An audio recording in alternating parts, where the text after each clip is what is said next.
Hello friends, আমার এই নতুন ব্লগে তোমাদের সকলকে জানাই ওয়েলকাম ওয়েলকাম ওয়েলকাম। আজ দারুণ একটি ব্লগ নিয়ে তোমাদের সামনে।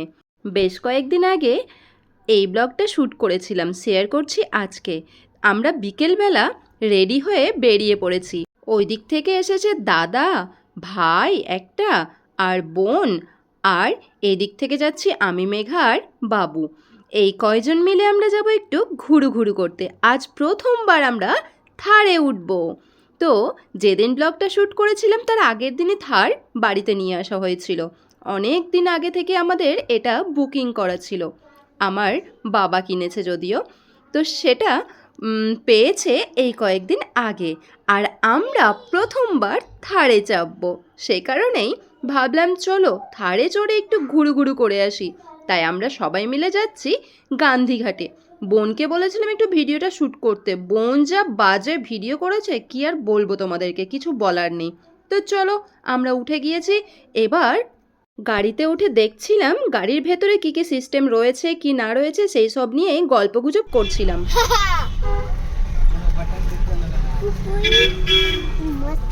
ওমের মজা হবে ক্রেটাতে যেটা ছিল, এটার জন্য ও মন খারাপ করছিল। এটার জন্য না, এটার জন্য উঠতে পারছিল না বলে উপরে।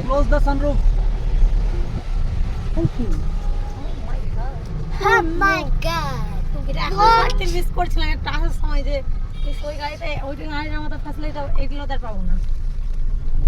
দুটো আছে না, ওটা তো দুটো ছিল, পুরোটা খুলছে, ওটা অর্ধেক খুলছিল।